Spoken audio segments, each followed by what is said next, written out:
সময় সংলাপে স্বাগত জানাচ্ছি আমি তুষার আব্দুল্লাহ। সময় সংলাপে আমার সঙ্গে আজ যোগ দিয়েছে রোজিনা খানম, অরুণ দাস। তোমাদেরকে স্বাগত সময় সংলাপে। আমি জানতে চাই তোমরা যে কান পেতে রও, তোমাদের কানে কানে কারা কথা বলে? আমাদের কানে কানে অনেকেই কথা বলে, অনেক ধরনের কলার আছেন। আর আমাদের কান পেতে রইটা আসলে একটা ইমোশনাল সাপোর্ট হেল্পলাইন, অলসো আমরা এটাকে বলি একটা সুইসাইড প্রিভেনশন হেল্পলাইন। সো যেহেতু এটা একটা ইমোশনাল সাপোর্ট হেল্পলাইন আর আমাদের দেশে মানে এই ধরনের অনেক কথা বলার অনেক ধরনের মানুষ আছে, আমরা সেই মানুষদের জন্যই আমাদের কান পেতে যাদের কথা কেউ শুনতে চায় না বা বলার মতো লোক খুঁজে পায় না, তাদের জন্যই আমাদের এই কান পেতে স্পেসটা, এই দরজাটা খোলা আছে।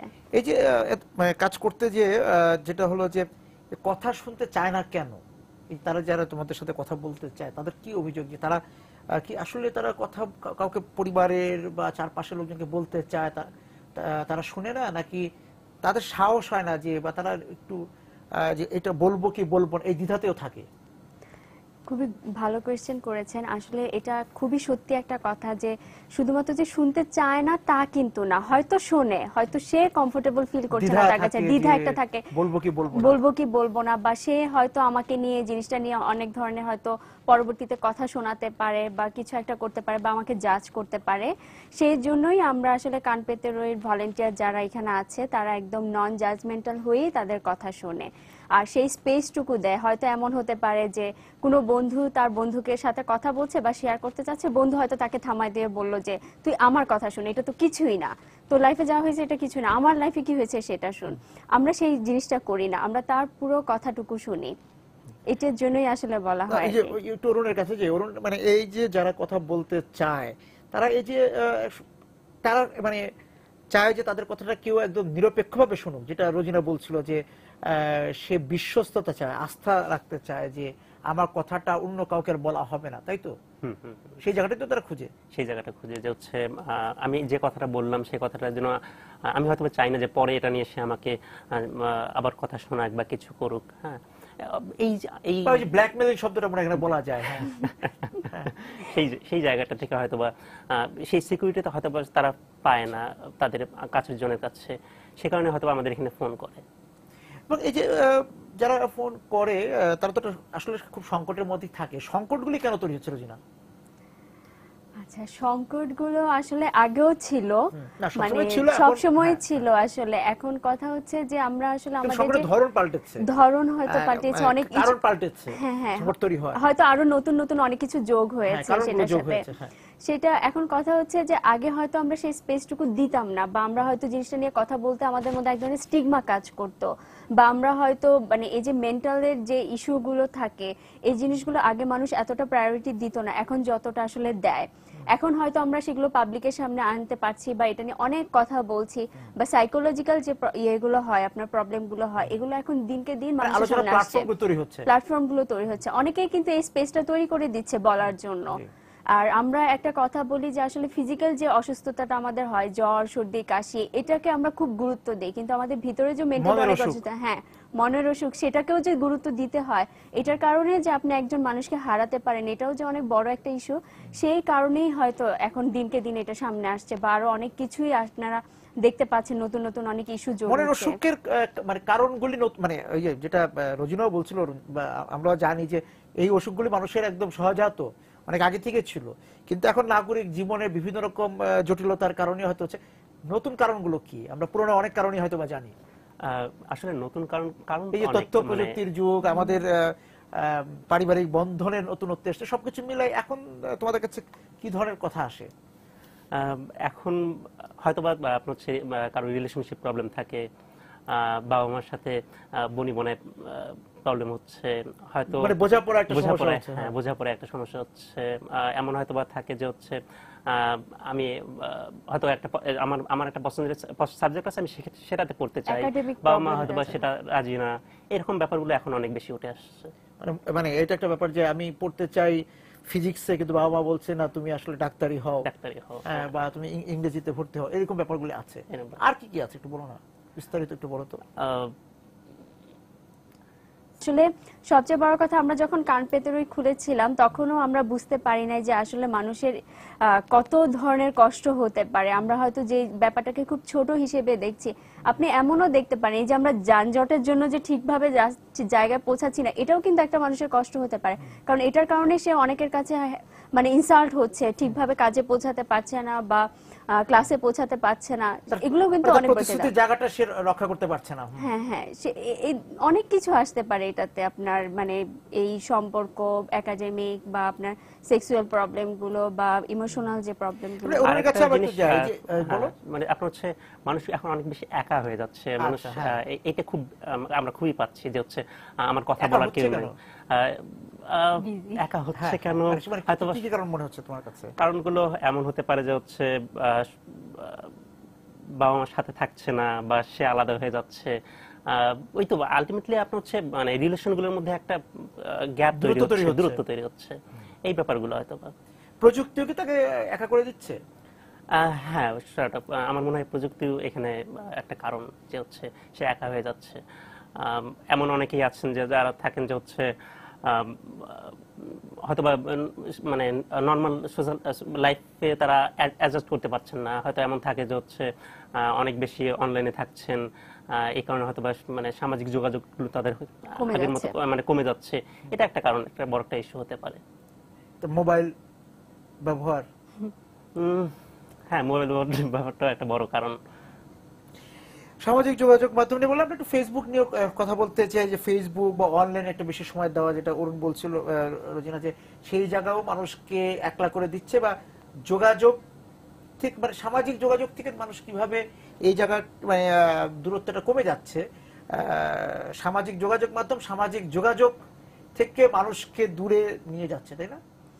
কিছুটা আমি বলবো, কারণ এটা একদিকে যেমন বাড়াচ্ছে, নতুন নতুন মানুষের সাথে পরিচয় যেমন বাড়াচ্ছে, অন্যদিকে হয়তো দেখা গেছে আগের যে মানুষগুলো ছিল তাদের সাথে একটা দূরত্ব মানে হয়ে যাচ্ছে, যেখানে হয়তো আমরা আগে দেখতাম যে আপনার বন্ধুরা সবাই মিলে এক জায়গায় আড্ডা মারতো, কফি খেতো বা চা খেতো বা এক জায়গায় ঘুরতে যেত, এখন সেটা হয়তো কমে গেছে। এটা হতে পারে যে মানুষ দিন দিন ব্যস্ত হয়ে যাচ্ছে, মানুষের কাজের ধরনটাও বাড়ছে, অন্যরকম হয়ে যাচ্ছে সবকিছু।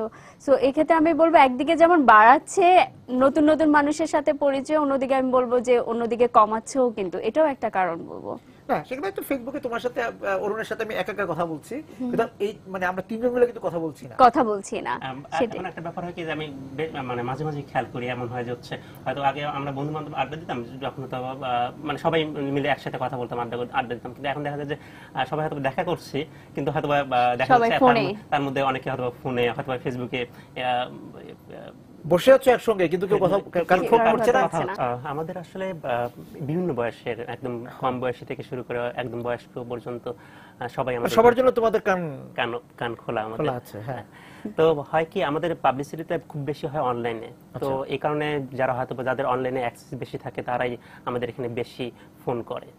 তাদের আমি মানে বয়সের এটা বলতে যাচ্ছি যে কারা বেশি ফোন করে, সেটা কি বেশি করে না মাঝবয়সীরা করে, নাকি ধরো যে 30-এর উপরে করে, 40-এর উপরে, আমি ওই জায়গাটা বলতে চাচ্ছি। আমাদের আসলে মানে মেইন স্পেসটা আমরা তৈরি করে দিয়েছি সব বয়সের জন্যই, কিন্তু যেহেতু আমাদের পাবলিসিটিটা হয় একদম অনলাইন ভিত্তিক বেশিরভাগ সময়, কারণ আমাদের মানে টাকা পয়সা এরকম নাই, যার কারণে আমরা ওইভাবে পাবলিসিটি হিউজ আকারে করতে পারি না।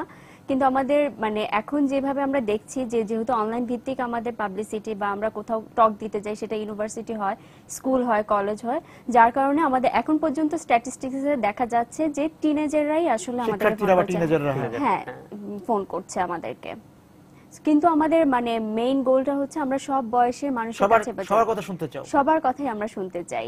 আমাদের এখানে প্রায় 8 বছরের বাচ্চাও ফোন করে, আবার 8 বছরের বাচ্চা কি বলে, তারও তো আসলে অনেক ধরনের প্রবলেম, পড়াশোনা করতে পারছে না, অনেক ধরনের হতে পারে, বা ফ্যামিলির সাথে প্রবলেম হতে পারে, বা স্কুলে অ্যাডজাস্টমেন্ট হতে পারছে না বন্ধুদের সাথে, বা টিচারদের সাথে হচ্ছে না, বা বুলিং এর শিকার হচ্ছে কোনো না কোনো সিনিয়র ভাই বোন বা নিজের ক্লাসমেটদের কাছে, বা এমন হতে পারে আপনি যেটা বললেন যে নাচ শিখতে চাচ্ছে কিন্তু সে বাবা মা চাচ্ছে সাঁতার শিখুক, এটাও হতে পারে, অনেক ধরনের ইস্যু হতে পারে। বা দেখা যাচ্ছে যে নিজের বন্ধুর হয়তো একটা ল্যাপটপ আছে কিন্তু তার শুধুমাত্র একটা ডেস্কটপ আছে, এটাও হতে পারে। হ্যাঁ, সেটাও নাই, কিন্তু তার ফ্রেন্ডরা সেটা নিয়ে তাকে হয়তো বুলিং করছে যে তার নাই কিন্তু তার বন্ধুর আছে। এগুলাও অনেক কিছু হতে পারে সেগুলো সে বাচ্চাদের। কষ্ট পায়। হ্যাঁ, অনেক কষ্ট পায়। বা এক বোন বা এক ভাইকে একটু বেশি আদর করছে, আদর পরিবারকে করছে, তাকে হ্যাঁ করছে হ্যাঁ, না। সেটাই। এই জিনিসগুলো বাচ্চারা অনেক নোটিস করে, এই ব্যাপারগুলো তাদেরকে অনেক হার্ট ওই করে। বিষয়টা আছে না যে কেউ হয়তো একটু পরিবারে একটু অমনোযোগী থাকতে পারে, কিংবা এই যে মানে তোমার আমাদের তিনজনের গায়ের রং তিন রকম, সেই বিষয়গুলো তো আসলে বাচ্চাদেরকে এক ধরনের কষ্ট দেয়, এক ধরনের মানসিক যন্ত্রণা হয়, কারণ পরিবারের লোকজন তাকে বিভিন্ন ভাবে তুমি বোলিং বলছো বা টিচ করছে। এই সমস্যাগুলো আসে তোমাদের কাছে? হ্যাঁ, এই সমস্যাগুলো আসে, বিশেষ করে স্কুলে হয়তো বা দেখা যাচ্ছে সে বুলিং এর শিকার হচ্ছে এই এই এই ঘটনাগুলোর কারণে, এই ইস্যুগুলোর কারণে। হ্যাঁ, এইরকম ফোন আমাদের আসে। এবং এই যে পরিবারের সচ্ছলতার এবং অসচ্ছলতা, এই বিষয়গুলো হ্যাঁ, এটাও কিন্তু বাচ্চার উপর অনেক ইফেক্ট করতে পারে, কারণ হয়তো সে যেভাবে চাচ্ছে যে তার বন্ধু হয়তো 10 জন টিচারের কাছে পড়ছে বা 2 জনের কাছেই পড়ছে, কিন্তু সে পড়তে পারছে না, সে একজন, এই দিক থেকে আর্থিক অসচ্ছলতাও তার হতে পারে। আবার দেখা যায় অনেক বেশি সচ্ছলতার মধ্য থেকেও সে হয়তো অনেক আনহ্যাপি, অনেক কিছু হয়তো সে একভাবে চায় কিন্তু অন্যভাবে পাচ্ছে না আর কি, সবকিছুই হতে পারে আসলে। আমরা আসলে স্পেসিফিক কোনো কিছুই বলতে পারি না যে এইটার কারণেই হতে পারে। ইন জেনারেল যদি বলি যে আসলে তাদের সমস্যাগুলোর কথা কি বলে, যে কি কারণগুলো, অনেকগুলি কারণের কথা বলে তো। হ্যাঁ, এই যে আপু যেমন বললো যে হচ্ছে হয়তো বা এমন থাকে যে হচ্ছে তার ফ্রেন্ড দুইটা বা তিনজন টিচারের কাছে পড়ছে, সে হয়তো বা একজন টিচারের কাছে পড়ছে, এবং বাবা মা চাচ্ছে যে সে ভালো করুক, সে হয়তো তার হয়তো ব্যাপারটা এরকম থাকে যে আমি তো শুধুমাত্র একজনের কাছে পড়ি, আমি কিভাবে ভালো করবো, আমি আমার ফ্রেন্ডের মতো কিভাবে ভালো করবো। বা হচ্ছে এমন থাকে যে হচ্ছে আপু যেরকম বললো যে স্কুল কলেজে বুলিং এর শিকার হয়, এই ব্যাপারটা খুব বেশি পাওয়া যায় যে হচ্ছে হয়তো বা স্কুল চেঞ্জ করেছে, নতুন স্কুলে গিয়েছে, সেখানে হয়তো দেখা যাচ্ছে তাকে তার ফ্রেন্ডরা সেভাবে গ্রহণ করছে না, বা শুরুতে সে একটা বুলিং এর শিকার হচ্ছে, বা বছর বছর সে স্কুল চেঞ্জ করছে, এটাও কিন্তু তার অ্যাডজাস্টমেন্টের জন্য অনেক বড় একটা বাধা বলবো। এবং টেলিভিশন একটা বড় মাধ্যম, টেলিভিশন এবং ইন্টারনেট, সেই জায়গা থেকে ওরা কি ধরনের সমস্যার মুখোমুখি হচ্ছে বা সেগুলিতে কতটা আসক্ত হচ্ছে?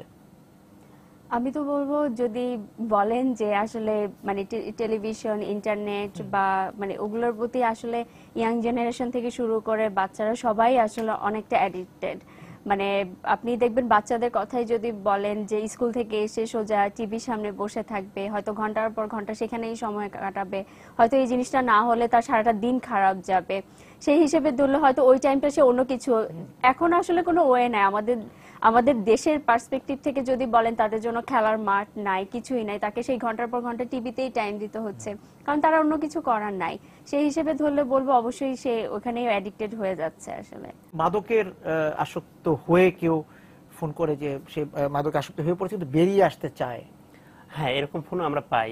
আপনার হচ্ছে, তবে এই ফোনটা দেখা যায় যে বেশিরভাগ হয়তো বা সে ইন্টারমিডিয়েটে পড়ছে বা এই ধরনের ওই বয়সে গিয়ে, মানে বাচ্চাদের ক্ষেত্রে এই ধরনের ফোন আমরা খুবই কম পাই বা পাইনি এখন। না, কিন্তু ওই বয়সের ফোন করে তো। হ্যাঁ, অ্যাডিক্টেড যারা, ড্রাগ এডিক্টেড যারা, তাদের কথাই তো বলছেন ভাইয়া। তো হ্যাঁ, তাদের কাছ থেকেও আমরা অনেক ধরনের ফোন পাই যে সে অ্যাডিক্টেড কিন্তু ছাড়তে চাচ্ছে, এই ধরনের ফোনও আমাদের কাছে আছে। কেন আসক্ত হয়েছিল তারা? বেশিরভাগ ক্ষেত্রেই তারা বলে যে হচ্ছে আপনার হচ্ছে কোন এক ফ্রেন্ডের সাথে শুরু করেছিল জাস্ট মজা করার জন্য, পরে আস্তে আস্তে এখন এটা এত বেশি হয়ে গেছে, তার মানে দৈনন্দিন কাজকর্মের প্রবলেম হচ্ছে। আমি বলবো সব ড্রাগ এডিক্টেডদের আসলে প্রথমে ওই যে কিউরিসিটি থেকে বা বন্ধুদের সাথে হালকা একটুতে কৌতূহল থেকেই আসে, তারপর আস্তে আস্তে অ্যাডিক্টেড হয়ে যায় আসলে। তো বেরিয়ে আসতে পারে, এসছে বেরিয়ে আসা আসলে আপনি যখন এডিক্টেড হয়ে যাবেন তখন আসলে বেরিয়ে আসাটা সবসময়ের জন্য একটু টাফ। তো আপনার নিজের ইচ্ছা শক্তিটা খুবই দরকার হয়ে পড়ে ওই সময়। জটিলতা এইটাই তো আসলে মনের অসুখটা বাড়িয়ে দেয়। সেই সম্পর্ক বা আমার সাথে সম্পর্ক একটা সমস্যা থাকতেই পারে, এবং বন্ধুত্ব বিষয়টা কি, এই জায়গাতে তো মনে একটা জটিলতা তৈরি হয়েছে বা হয়, তাই না? আমার মতে, আমার কাছে যেটা বন্ধুত্ব হচ্ছে অনেক বিশ্বাসের একটা জায়গা, আস্থার একটা জায়গা। যখন দেখা যায় যে এই আস্থা বিশ্বাসের জায়গাটা একটা গ্যাপ চলে আসে বা কোনো ধরনের ডাউট চলে আসে, তখনই আস্তে আস্তে গ্যাপ বা আন্ডারস্ট্যান্ডিং এ একটা যখন প্রবলেম হয়, তখনই গ্যাপটা শুরু হয় আর কি। আর যেহেতু সম্পর্কটা আসলে একটা মানুষকে, আমি মনে করি একটা বন্ধুর সাথেই হোক, বাবা মার সাথেই হোক, বা নিজের গার্লফ্রেন্ড, বয়ফ্রেন্ড, হাজবেন্ডের সাথেই হোক, বা যে কারোর সাথেই হোক না কেন, সেটা একটা মানুষকে আসলে অনেকটা বাঁচিয়ে রাখে বলেই মানে মানুষটা চলতে ফিরতে পারছে বা বেঁচে আছে বা মানে তার সবকিছুই এক ধরনের, কিন্তু সেই জায়গাটাতে যখন একটা সমস্যা সৃষ্টি হয়, মানে গ্যাপ সৃষ্টি হয়, তখনই আসলে তাদের মানে যেটা বলেন যে মনের অসুখ যেটা, সেটাই হয়তো সেখান থেকে হয়তো একটা মানুষ ডিপ্রেশনে যেতে পারে বা সুইসাইডালও হয়ে যেতে পারে এই জায়গাটাতে। অনেক কিছু হতে পারে এই জায়গাতে যদি এই জায়গাটাতেই একটা সমস্যা হয়। এবং এই যে বন্ধুত্ব, কে ভালো বন্ধু কে বন্ধু, এইটা নির্বাচন করতে যেতে সংকটের মধ্যে আছে সবাই না? হ্যাঁ, এটা তো আসলে মানে সবসময়ের জন্য একটা মানে প্রবলেম, চ্যালেঞ্জ যাই বলেন যে হ্যাঁ আমার ভালো বন্ধু আসলে কে, হ্যাঁ কে আমাকে আমাকে আমার মতো করে বুঝবে, বা আমার বন্ধুরা তো অনেক সময় ভুল পথে নিয়ে যায়। 10-20 বছর একসাথে থাকার পরও হয়তো সেই বন্ধুটাকেই ভালো করে চিনতে পারে না আসলে, যে বন্ধুটা আসলেই তার জন্য কতটা ভালো, কতটা নিরাপদ। হ্যাঁ, এটা একটা বড় কথা। এবং এই বন্ধুত্ব বা বন্ধুদের প্রতিও তো অভিযোগ আসে না? হ্যাঁ, বন্ধুদের প্রতিও অভিযোগ আছে, এরকম যে হচ্ছে হয়তো এমন থাকে যে হচ্ছে আমার সাথে একজনের রিলেশন ছিল, হ্যাঁ, অথবা তার হয়তো তার এখন রিলেশন আমার আরেক ফ্রেন্ডের সাথে। এই ধরনের অনেক ধরনের কমপ্লেক্সিটি পাওয়া যায়, বন্ধুদের মাঝে তৈরি হয় এবং দ্রুত সম্পর্ক হচ্ছে ভেঙে যাচ্ছে। হ্যাঁ। কেন? ওই যে বললাম আন্ডারস্ট্যান্ডিং এ হয়তো মানে সমস্যা হচ্ছে বা বিশ্বাসের জায়গাটাতে সমস্যা হচ্ছে, সেই কারণে হয়তো যেমন দ্রুত গড়ছে। আপনি দেখবেন যে আমরা খুব দ্রুতই এখন খুব তাড়াতাড়ি একটা মানুষের সাথে খুব মানে ফ্রেন্ডশিপ করে ফেলি, আবার সেটা কিন্তু খুব দ্রুত আবার ভেঙে যাচ্ছে, শুধুমাত্র হয়তো এইসব কারণে টেকসই হয় না আর কি। সো এই শুধু এই কারণেই আমি বলবো যে হয়তো বিশ্বাসের জায়গাটা। এই যে এখানে যারা তোমাদেরকে ফোন করে তারা কি বেশি নগরের নাগরিক সমাজে বসবাসকারীরা, তোমার যেমন কুড়িগ্রাম থেকে আসা, কুড়িগ্রাম এরকম মানে ওই অঞ্চলের লোকজনও যারা একটু গ্রামে থাকে, উপজেলা পর্যায়ে থাকে, সেখানকার ছেলে মেয়েরাও তাদের সমস্যাও মানে যেহেতু নগরায়ন হচ্ছে ওই পর্যন্ত চলে যাচ্ছে সমস্যাগুলো? হ্যাঁ, আমাদের অনেক অনেক ফোন আসছে প্রত্যন্ত অঞ্চল থেকে। তবে সেখানকার সমস্যাগুলো কি? সেখানকার সমস্যাগুলো একই রকম না, একটু হয়তো আলাদা। যে আপনার হচ্ছে ওখানেও যারা ফোন করছে তারাও দেখা যাচ্ছে টিনেজার, তো বা ইয়াং এজ গ্রুপেই বেশি ফোন করছে, মাত্র পার হওয়া। তো তাদের যে প্রবলেমগুলো হয় যে হচ্ছে দেখা যাচ্ছে যে ইকোনমিক্যাল ক্রাইসিস, এই ব্যাপারগুলো অনেক বেশি উঠে আসে। যে হচ্ছে হয়তো এমন একজন আছেন যে তার গ্রাজুয়েশন শেষ করেছেন কিন্তু এখন পর্যন্ত জব শুরু করেনি, চাকরি খুঁজে পাচ্ছে না। এই প্রবলেমগুলো অনেক বেশি উঠে আসে তাদের কাছ থেকে। কিন্তু আমার কাছে মনে হয় যে নগর আর মানে গ্রাম যেটাই বলেন না, সমস্যা কিন্তু একই টাইপেরই হয়, একই টাইপের হয়, কিন্তু এনভায়রনমেন্টটা একটু চেঞ্জ হয় আর কি, কিন্তু সমস্যা একই রকমের হয়। এবং কথা বলার বা কথা জানানোর লোক দুই জায়গাতেই অভাব। সেটাই অ্যাকচুয়ালি এটাই ট্রু, যে মানে কথাটা আমি যে কাকে বলবো সেই জিনিসটাই আমরা বুঝে উঠতে পারি না, বা বিশ্বাস যে করব সে যদি এই ব্যাপারটা নিয়ে আমাকে পরবর্তীতে অনেক ঝামেলায় ফেলে। এবং এই যে আমরা অরুণ এবং রোজিনা জানতে চাই যে আমরা যে যৌন হয়রানির কথা আমরা জানি, সেই জায়গা সেই অভিযোগগুলো তো আসে না যে শিক্ষক পরিবারের খুবই কাছের মানুষ বা চারপাশের মানুষদের দ্বারা ছেলে মেয়ে উভয়ই তো এইভাবে আক্রান্ত হচ্ছে বা শিকার হচ্ছে? এটা আমি বলবো যে যৌন হয়রানি বা সেক্সের যে হ্যারাসমেন্টটা, সেটা মানে আগে যেমন হতো কিন্তু জিনিসটা অনেক হাইড করে রাখা হতো, কিন্তু এখন দেখা গেছে যে এখন অনেক মানুষ অনেক ওপেন মাইন্ডেড হয়েছে, অনেক বেশি ওপেন হয়েছে এই ব্যাপারে। এখন দেখা যায় কেউ আর এই জিনিসটা হাইড করে রাখতে চায় না, হয়তো এখনো হাইড করে রাখে। আপনি যদি বলেন যে আমার, হয়তো আপনি এক্সাম্পল পাবেন যে আমার ঢাকায় হয়তো 2টা ওপেন করেছে কিন্তু আমার পঞ্চগড় থেকে এখনো ওই জিনিসটা ওপেন হয়নি। সো এটা হবে, কিন্তু শুরু হয়েছে, ব্যাপারটা যে শুরু হয়েছে এটা একটা মানে পজিটিভ দিক আমি বলবো। এই ধরনের ফোনও আমাদের অনেক আসে যে ছেলে মেয়ে উভয়ই হয়তো, যে আপনার এটা হতে পারে বা বাচ্চাও, যে ফ্যামিলি কারো দ্বারা সেক্সুয়ালি হ্যারাস হয়েছে বা স্কুলে বা কলেজে বা অন্য কারো, বা আপনি যদি বলেন কোনো অফিসের কলিগ বা যে কোনো রাস্তাঘাটে, আমরা প্রতিনিয়ত রাস্তাঘাটে প্রচুর চলাচল করি, সেখানেও আপনি দেখবেন সেক্সুয়ালি হ্যারাস হচ্ছেন কারো না কারো দ্বারা। সো এই ধরনের আমাদের অনেক ফোন আসে। আর একদম যে আমি আর বাঁচবো না ভাইয়া, অরুণ ভাই আমি বাঁচবো না, এরকম আসে না যে আমি বাঁচতে চাই না? হ্যাঁ, আমাদের এই ধরনের ফোনও আসে। হ্যাঁ, সেখানে মানে তোমরা কি বলো, বা কেন তার বাঁচতে ইচ্ছে করে না কেন? আসলে কেন বাঁচতে ইচ্ছে করে না এটা মানে মানে সামান্য কারণে তার কাছে হয়তো একটা বড় সমস্যা, কিন্তু তোমার কাছে বা আমাদের কাছে সেটা খুব সামান্য হতে পারে, কিন্তু সেই সামান্য তার এই সামান্যটাকে তার কাছে অনেক বেশি সেটাকে আমরা গুরুত্ব দেই না। হ্যাঁ সেটাই, মানে হচ্ছে তার কাছে তো তার ইস্যুটা অনেক বড়, হ্যাঁ, তো এই কারণে হচ্ছে কেন সে বাঁচতে চায় না এটা আসলে বলাটা খুব টাফ, যে হচ্ছে এই ঠিক এই কারণটার কারণে মানুষ আসলে বাঁচতে চায় না। হ্যাঁ, তো অ্যাকচুয়ালি মানে যেটা হয় যে সে হয়তো বা সেই কষ্টটা নিতে পারছে না, আর সেই জায়গা থেকে সে বলে যে ভাই আমি আর বাঁচতে চাই না। আসলে অরুণ যেটা বললো আমিও সেটার সাথে একমত। আর আমি বলবো যে কোনো মানুষই আসলে মরতে চায় না, সে হয়তো বেঁচেই থাকতে চায়, কিন্তু সে যে পেইনটা নিচ্ছে তার মধ্যে সেটা আর রাখতে চাচ্ছে না, সেই পেইনটাকে সে মারতে চাচ্ছে। এমন না যে সে নিজেকে মারতে চাচ্ছে, সে যে কষ্টটা পাচ্ছে এতদিনে যে কষ্টটা সেটা আসলে সে অনেকদিন ধরেই হয়তো বহন করেছে, এখন আর পাচ্ছে না, যার কারণে সেই ওই পেইনটাকে মারার জন্য আসলে সে সুইসাইড করছে। এটা আমি বলতে পারি না যে আসলে কোনো মানুষই যে নিজ থেকে সুইসাইড করতে চায়, সেই কষ্টটাকেই মারতে চায়। যারা তোমাদের সঙ্গে কথা বলেছে তারা আর কেউ ওই পথে যায়নি? আসলে আমাদের কানপেতেরই তো অনেক সুইসাইডাল ফোন এসেছে, আমরা যেটাকে হাই রিস্ক কল বলি এবং মেডিকেল ইমার্জেন্সি কল বলি, সেটা আমাদের কাছে অনেক এসেছে এবং এখন পর্যন্ত আমরা সাকসেসফুলি সেগুলো হ্যান্ডেল করতে পেরেছি। এর মধ্যে অনেকে ফোন করে, সেকেন্ড টাইম ফোন করে আমাদেরকে জানিয়েছে সে এখন ভালো আছে এবং নতুন করে আবার চিন্তা ভাবনা করছে। বিরতিতে যাচ্ছি রোজিনা, এসে জানতে চাবো এখন যে তোমাদের কাছে যারা টেলিফোন করার পর তোমরা কি কি প্রক্রিয়ার মাধ্যমে তাদের সঙ্গে কথা বলো, কতদূর কথা বলো, কতদিন কথা বলো, কি প্রক্রিয়ার মানে তোমাদের সমাধানগুলো কি? হ্যাঁ, শুধু তো কষ্টের কথা বললে হবে না, ব্যবস্থাপত্র দিতে হয়। আসলে শোনার পর আমাদের ব্যবস্থাপত্র আমরা আসলে বলে থেকে যে আমরা শুনি, আমরা তার কথা, তার যে কথা, হ্যাঁ কান পেতে শুনি, তার যে কথাগুলো থাকে সেগুলো আমরা আলোচনা করি। কানের সঙ্গে মনটাও থাকে, মন পেতেও শোনা, মনটাও থাকে। তো আসলে আমরা সবসময় বলে থেকে আমরা সরাসরি কোনো সাজেশন বা সলিউশন দেই না। হ্যাঁ, এটা হয়তো বা যে মানুষটার কথাটা বলে হয়তো বা সে 10 মিনিট বা 15 মিনিট কথা বলেছে, তার কথাগুলো শুনে এই তার একটা লাইফ টাইম একটা প্রবলেম, হ্যাঁ, সেই প্রবলেমটা একটা সলিউশন দিয়ে দেওয়া হয়তো বা তাকে রেসপেক্ট করাটা হয় না। সেই জায়গা থেকে আমরা সরাসরি সাজেশন বা সলিউশন দিই না, তবে তার প্রবলেমটা নিয়ে আমরা কথা বলে আলোচনা করি। সে হয়তো বা নিজে থেকে যদি কোনো একটা ওয়ে খুঁজে পায়, হ্যাঁ, সেটা একান্তই তার। তবে আমরা সরাসরি কথাই বলো, আমরা কথা বলে আলোচনা করি। একদিন এসে ফোন করলো, ওই দিনই কথা বলো, বাস, আর কোনো ফলো আপ হয় না, দ্বিতীয় বা তৃতীয়বার কোনো কথা হয় না?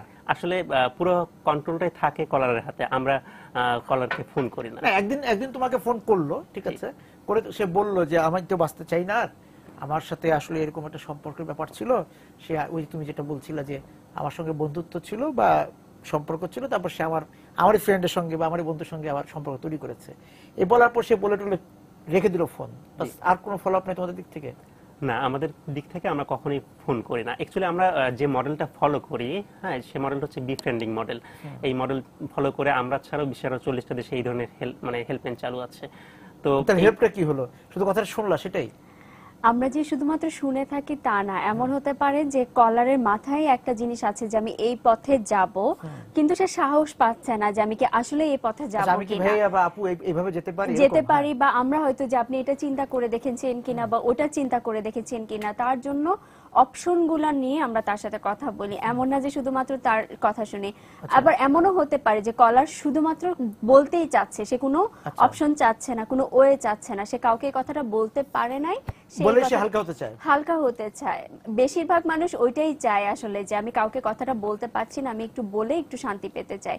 কিন্তু আমাদের যে অভ্যাস যে আমরা কথায় কথায় যেটা বলি যে এখন তো শুনলি, এখন আমাকে সলিউশন দে বা কোনো একটা অ্যাডভাইস দে, যেটা আসলে আমার যেটা মনে হয় যে অ্যাডভাইস সলিউশন অরুণ যেটা বললো যে 10 মিনিট 15 মিনিট কথা বলে আপনি সম্ভব না। আমি জানতে চাচ্ছিলাম যে তার সঙ্গে একদম তার সঙ্গে আরো বিভিন্ন সময় কথা বলা, বা সেও নিজে থেকেও ফোন করতে পারে, সে নিজে থেকে ফোন করে, এটা আমাদের একদম কলারের উপর আমরা চয়েস দেই। সে যদি চায় সে আমাদেরকে পরবর্তীতেও ফোন করতে পারে, এই ব্যাপারে আমাদের কোনো ইয়া নেই। কিন্তু আমরা তাদেরকে কল ব্যাক করতে পারি না, এটা কারণ আমরা যে একটা ইন্টারন্যাশনাল মডেল ফলো করি সেই মডেল হিসেবে আমরা ওইভাবে যাই। অ্যাকচুয়ালি আমরা সেটার পিছনে যুক্তি কি? আমরা কিন্তু কখনোই জানি না যে সে আসলে আমার কাছ থেকে কলটা চায় কিনা। হয়তো বা সে এখন এমন একটা পজিশনে আছে যে সে আসলে কথা বলতে পারছে না, সে হয়তো বা আমার সাথে এখন কথা বলতে চাচ্ছে না, সেই ক্ষেত্রে আসলে কল করাটা হয়তো বা ঠিক হবে না।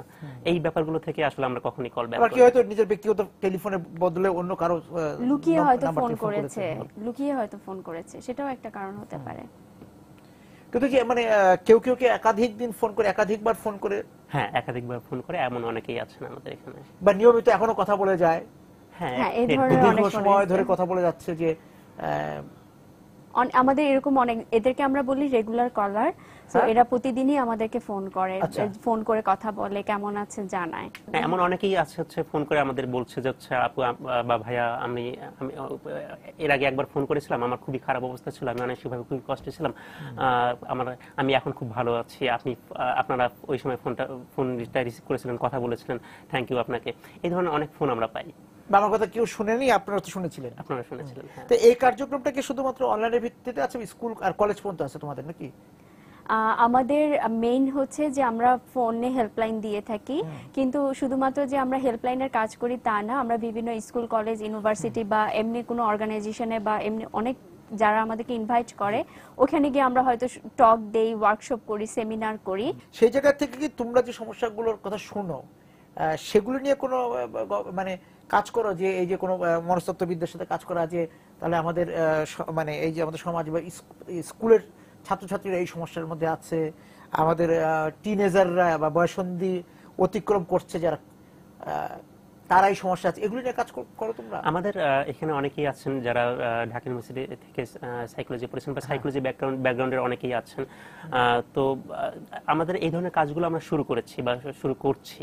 হ্যাঁ, আমাদের এই ধরনের গবেষণাগুলো আমাদের খুব দ্রুতই আমরা মানে করব, এই ধরনের পরিকল্পনা আমরা নিয়েছি যে সামনে এই ধরনের গবেষণাগুলো আমরা করতে পারি। আর কানপেতিরকেও আমাদের ইচ্ছা আছে ফিউচারে রিসার্চ অর্গানাইজেশন হিসেবে দাঁড় করানো।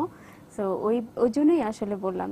আমি শেষের দিকে প্রায় আমি জানতে চাই যে তোমাদের কাছে কি মনে হয় এই সংকট, মানে এখনকার সংকটটা কি এই টিনেজারদের জন্য, যদি আমি বলি যারা বয়সন্ধি পার হচ্ছে বা টিনেজার বা এই প্রজন্মের ছেলে মেয়েদের সবচেয়ে বড় কোন সংকটের মধ্যে তারা যাচ্ছে? এটা তাদের ক্যারিয়ার কোন দিকে হবে সেটা একটা প্রবলেম, সেটা তারা মানে একটা প্রতিযোগিতামূলক শিক্ষা, একটা প্রতিযোগিতামূলক, এটা তো খুব বেশি প্রতিযোগিতা। তারপরে রিলেশনশিপ প্রবলেমগুলো তো আছেই, একলা হয়ে যাওয়া, এই ব্যাপারগুলো খুবই, বা তাদেরকে কেউ বুঝতে চায় না, তাদের কথা শোনার মতো কেউ নেই। আর সবচেয়ে বড় কথা ওইটাই মনে হয়, তাদের কথা শোনার কেউ নেই। সামনে কি করবে, ফিউচারে কি করবে হয়তো সেইভাবে চাচ্ছে কিন্তু ওইভাবে পাচ্ছে না ফিউচারের জন্য নিজেকে গড়ে নিতে। রিলেশনশিপ প্রবলেম, এবং যৌথ পরিবার থেকে একক পরিবার হয়ে যাওয়া, সেটাই, কেউ তাকে সময় দিচ্ছে না।